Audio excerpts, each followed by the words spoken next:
morning, ladies. So I guess we're going to make a handle this morning. Also, I wanted to try something that kind of came to me last night when I was trying to sleep, when we often get some of our best ideas. So we'll try that too, a little mini version, because that's the scrap that I had, was a small scrap. It might fit something when I'm done. Okay, so there are a couple of ways I do this. This is for the handle that's I use mainly on my structured bags, which I've just started doing.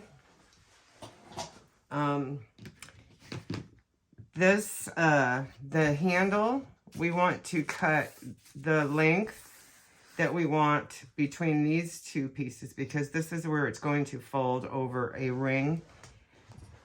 I guess you can do whatever shape you want with this method.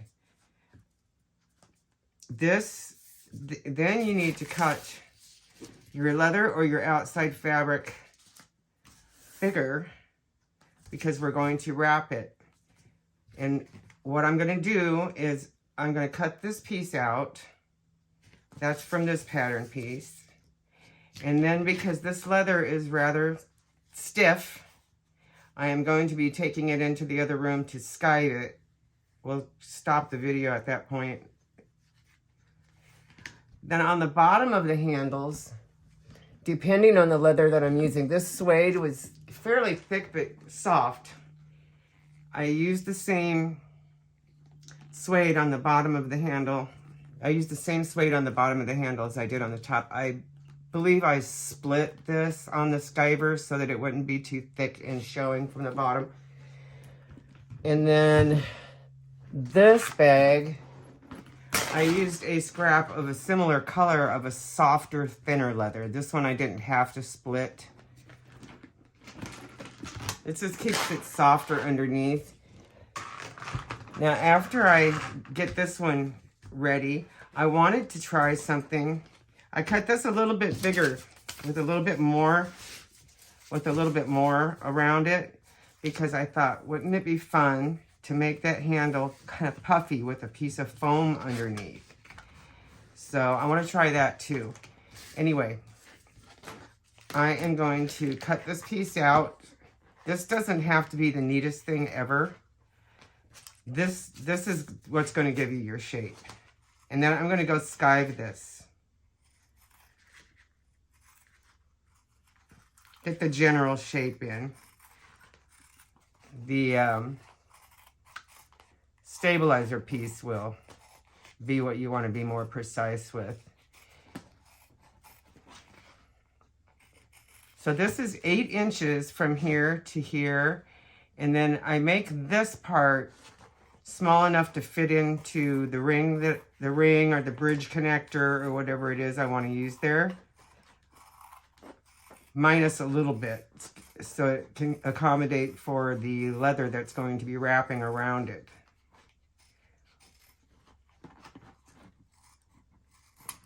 So that piece is no good for anything. That's a trash scrap now. I keep a scrap bin to dig through.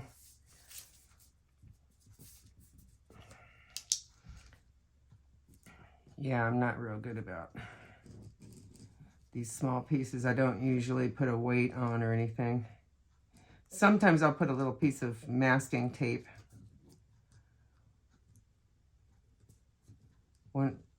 Yeah.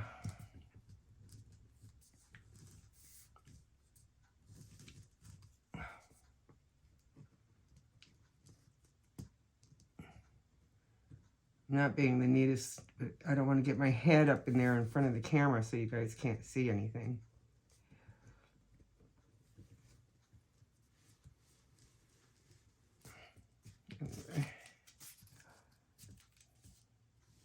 And then I'm going to do a second one for our puffy handle that we're going to try, that I made shorter.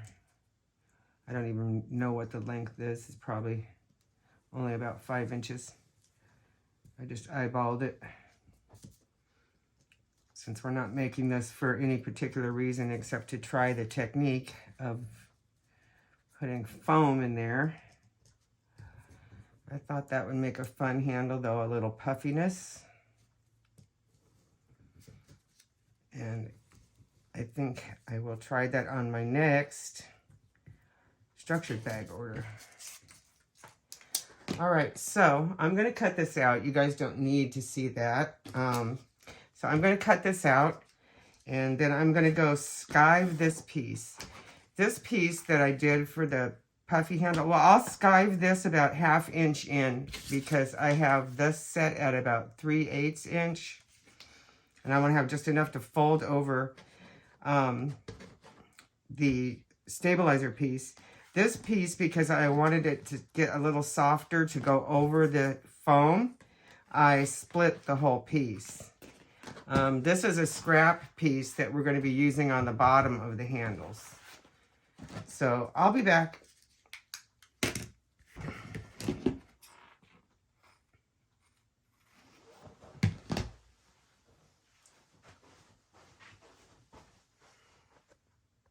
Okay, I'm back with my handle piece skived and the potentially puffy handle piece is split, which I already had done. First, a little tip, if you guys don't already know.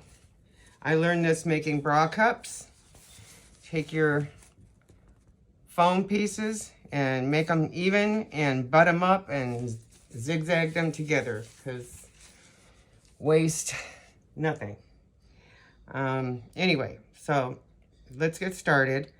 I did see at one point on a different bag making group a woman that was asking about bag makers that she could watch that did not use adhesive or glue. Well, I'm not that. I have at least 5 or 6 different kinds of adhesives I use in here with leather. I do not like to put a hot iron on my leather. Don't ask me how I know not to do that, because leather isn't cheap to replace, and it's really bad if you only have a piece big enough just to make the bag that you are making. Anyway, so the first thing we're going to do is I am going to coat these handle pieces here. I think, let me trim this just a little bit. Well, no, it doesn't matter. Oh, here's my scissors. I did say to make this skinny part to fit your ring, I would take shave a little more off, because you want to accommodate for the leather that's going to be wrapped around it. But anyway, so what we're going to do is I am going to put contact cement on both of these pieces. I use a barge contact cement. And I need to open the window.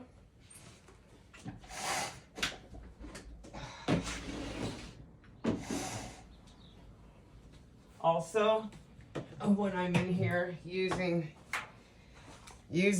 this on larger pieces, I wear one of these. Anyway, this is small, so it's not going to kill me, and the window behind me is wide open now. So we're going to put some contact cement on both the leather piece and on the stabilizer piece, the shaper for your handle. I suppose, depending on what you're using, vinyl or whatever, you could probably do this with double-sided tape, which I also use a lot of. I usually add a surcharge for my bags just to cover all of the stuff I use. None of it's cheap, as you know. Threads, needles, those aren't too bad, but you get into these adhesives and things, and they get rather pricey.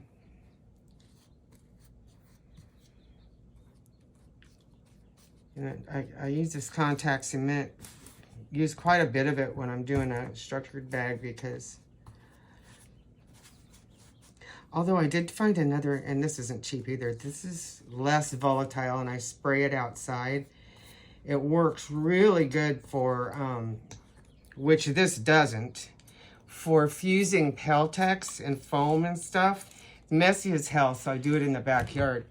But it comes out like a lace. This one, it holds really well.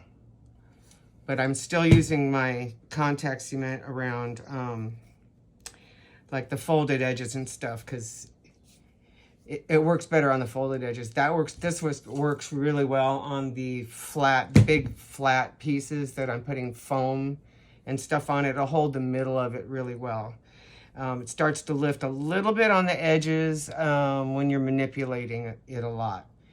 Anyway, so we're gonna let this set for, I don't know, 5 or 10 minutes. So I'll come back after that and we'll put that together and fuse them. And then we'll start trimming the edges, trimming the curves, and folding the leather in. Okay, I think our contact cement looks pretty good. It's sticky, it's not coming up on my hands. So we are now going to put in our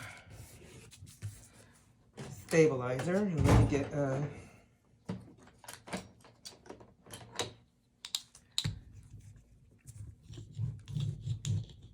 I hate that one.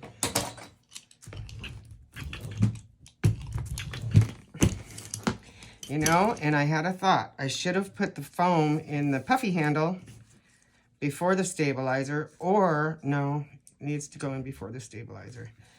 I put double-sided tape in there and folded it in half. I want it outside of where the ring is going to set. But anyway, is that going to work? We don't know.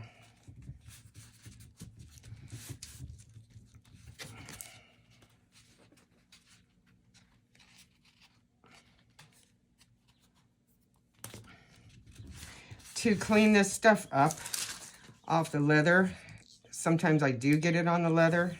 The suede bag was extra work because I had to be so extra careful. I know that I have tried acetone on a couple of leathers and I had a problem with, like this one wouldn't probably, but some of them are more painted than dyed and then dyed through. And it lifts. So now I use basically mineral spirits to get extra glue off, and that works very well. It also works good for thinning down your contact cement if it gets too goopy. Just shake it up right away so it doesn't ball up on you. Anyway, we are going to, actually, that's pretty good.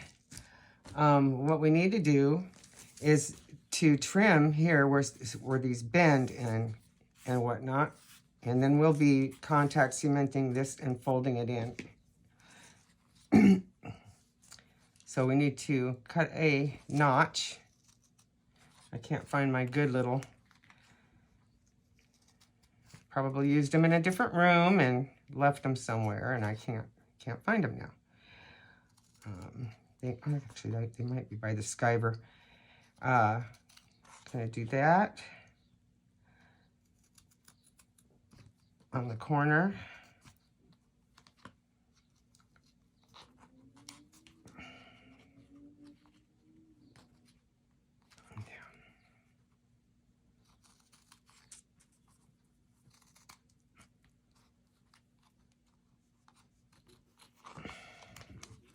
Gonna cut some little notches here.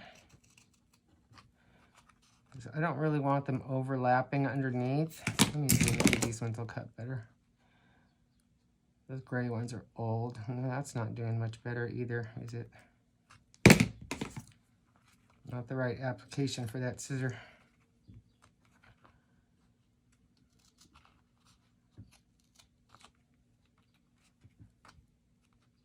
Anyway, you guys get the point there, so I'll turn this off and get these done, and then I'll come back. Well, that didn't work out so well. Apparently, I did not turn the camera on for this whole part. So anyway, what I was doing after I trimmed and notched my outer leather was, obviously, I folded it all in, clipped it really well, and this I would let set for a good hour or two while I'm doing, maybe an hour, while I'm doing other things. So I hope that I didn't screw up too bad right there, but I think you guys get it. Y'all are pretty smart. And the puffy handle. I don't know how well that's going to work, but we'll see. We're going to find this one out together. Okay, that's probably not set normally as long as I would set it, but we're going to continue on because I do have a bag to make today.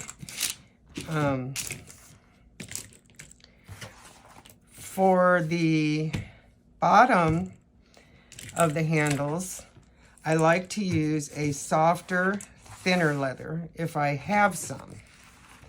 Now, I made a structured bag that was in a beautiful coral snakeskin. I didn't have any other coral leather. I suppose I could have used a brown, but I really didn't want to do that. So I used the same leather at the bottom, but I actually split that on the skiver to about half its thickness to soften it up, because that leather was also on the stiffer side, which I do get a lot of. So this is nice and thin and soft, and we'll use this on the bottom side of these handles. So this is probably going to spring up. This leather is rather stiff, and I probably could have skived it a little thinner, but I didn't. But we're gonna go for it anyway. Yeah, see, it's wanting to spring up right there. Shoot. Once I get it. Never mind that. I'm gonna just go ahead and mark this and kind of cut that piece out. This is gonna be the bottom piece. It doesn't need to be quite that big, but I don't like to miss when I'm trying to place it. I'd rather have it bigger and then trim it a little bit after. There won't be any notching or anything. This is the underneath piece and it stays flat. So this piece you definitely want to use a non-fraying material for.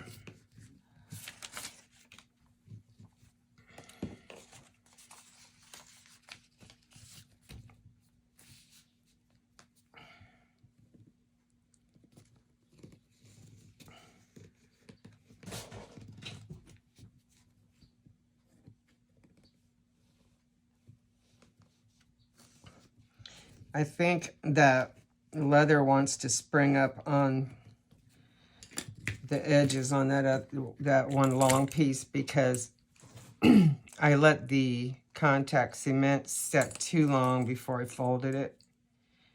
Messing around, looking at my videos that I'd already shot. Okay, can't find the lid to that. Oh, there it is. I'm going to cut these out.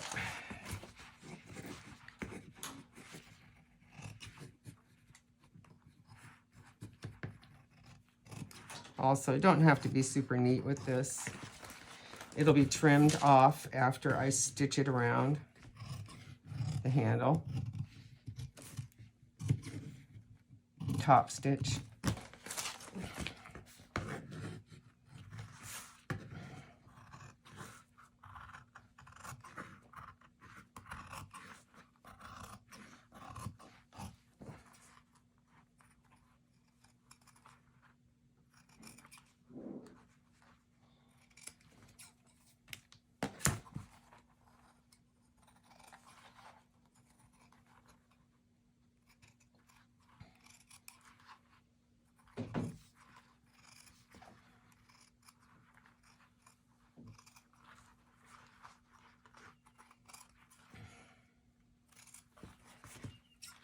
So you're going to have a lot of extra around the edges so you don't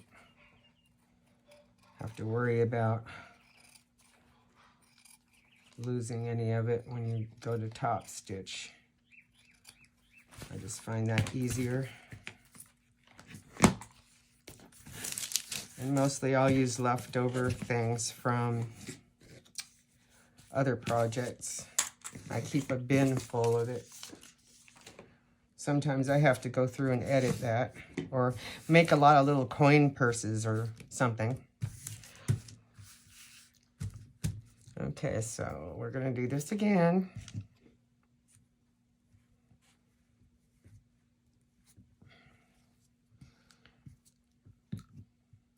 Oh, and I left my door open, and Mr. Tucker, the kitty, is up sitting by the window at my machine, where I should be putting some lining together for the current bag I'm doing. Yeah, see, that's, I let it sit too long. And we have an issue.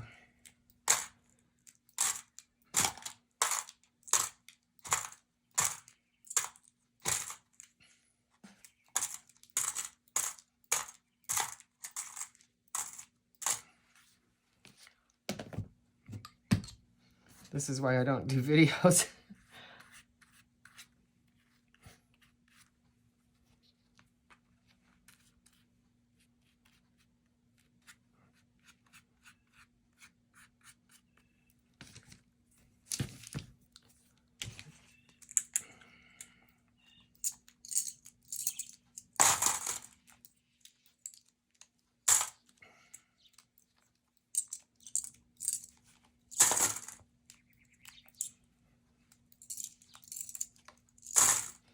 Yeah, disregard all of that because that's not normally what happens when I'm taking my time. But like I said, I do have a project on order that I'm hoping to finish today. My softly rounded shaped structured bag pattern that I made that I call Stella. Unfortunately, because I don't do these kinds of things very well, I have not figured out a way to sell my patterns.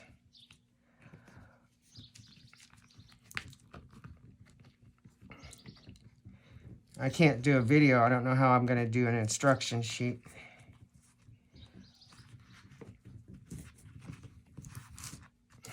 Yeah, see, that's popping up, and that's not what I want, but we're just going to have to go with the flow, because as much as I want to share this with you, I also don't have all day.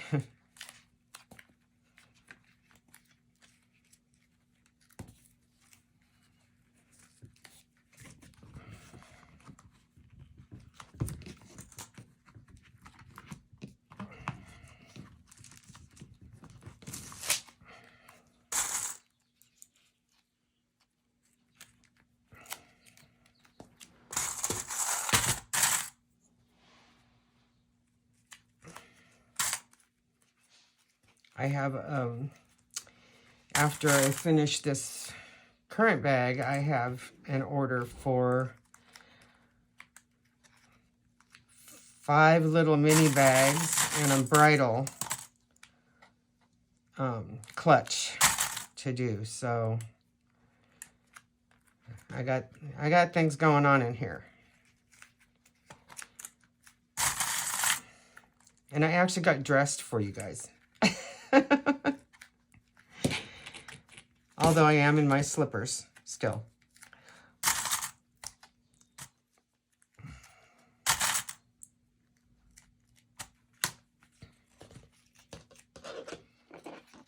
But I put a bra on.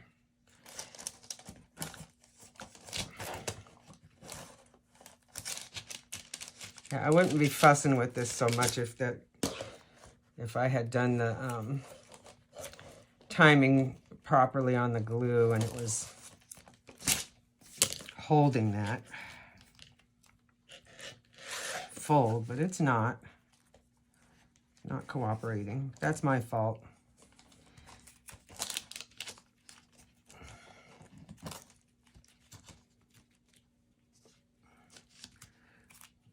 Yeah, maybe we'll just give up on this one and work on this one. This one was a little bit better as far as being stuck.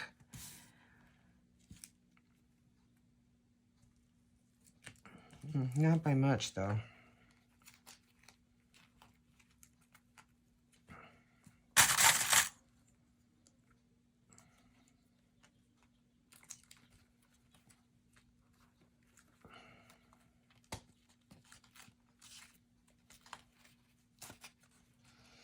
Let me handle this, and then I'll come back when we're ready to top stitch. How about that?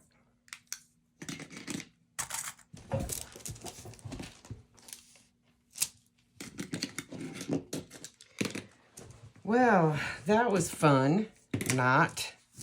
After breaking 3 needles on the machine, then taking it apart and taking the whole bobbin case apart for the first time, it turns out it really just did not like this one corner of leather to start in. Sewed right through it when I started somewhere else, but anyway, I've now become intimately acquainted with that section of my machine. So if you see blood and grease on my hands, that's why. Anyway, so I have gone ahead and top stitched both of these pieces. These aren't as perfect as I would do if I was making this for an actual bag.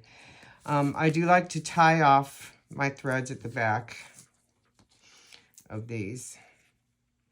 Although back stitching would be okay, but I was a little afraid to do that after all that noise I just went through. I like to tie them off, clip them off, and burn them, melt them.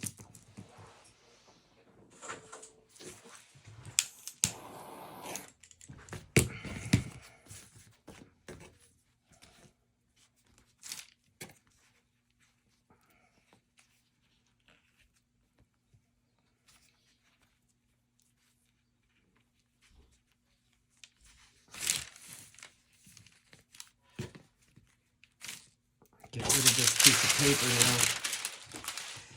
Piece of parchment.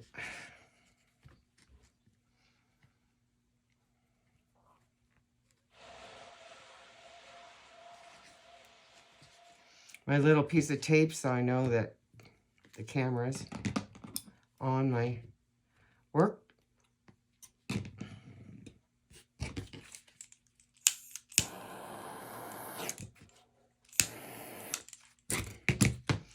Okay, so that's it. I think I'm going to have to rethink this puffy handle. What might have to happen is to put the stiffer leather underneath and put a thinner piece on top so it will actually puff up. It's a little thicker, but it's not really doing what I saw in my head last night trying to sleep. So now all we have to do is, I'm going to pull that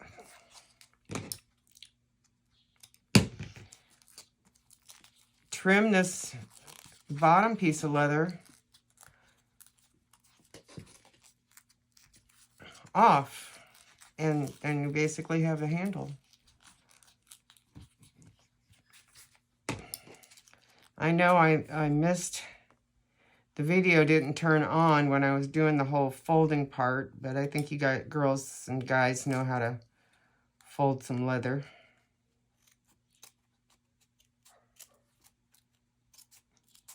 Don't cut through your stitching.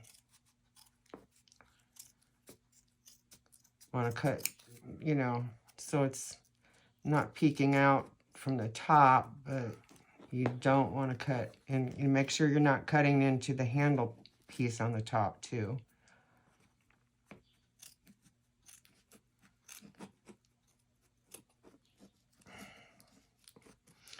You know, it seems like this takes forever, and it does take a little time, but when I'm working on something, I'll get these things done, and in between, while the glue is setting up and stuff, I'll be working on other parts of the bag, sewing linings or whatever I need to do.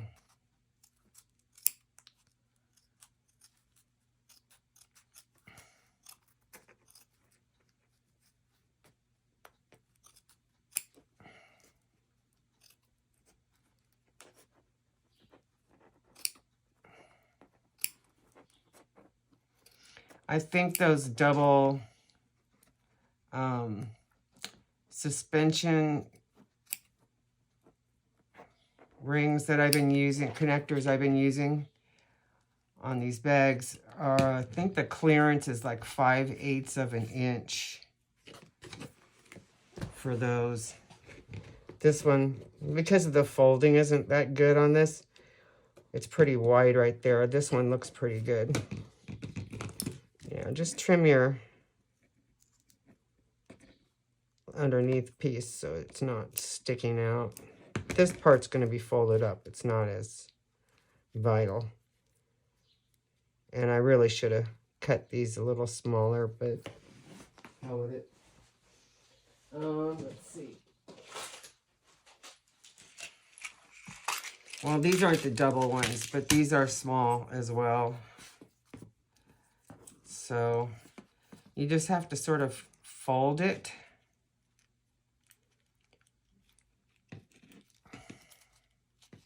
To get it in.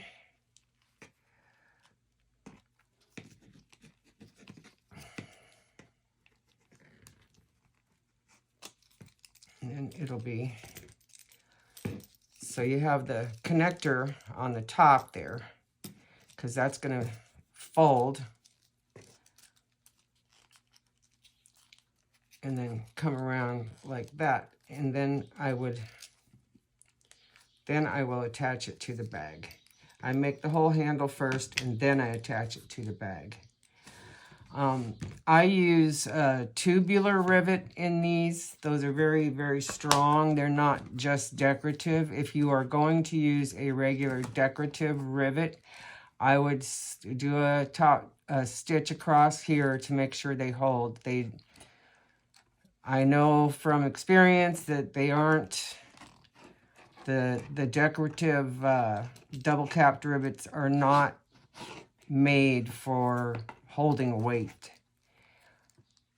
But that's it, ladies. And this is the handle that you get. Thank you, and out.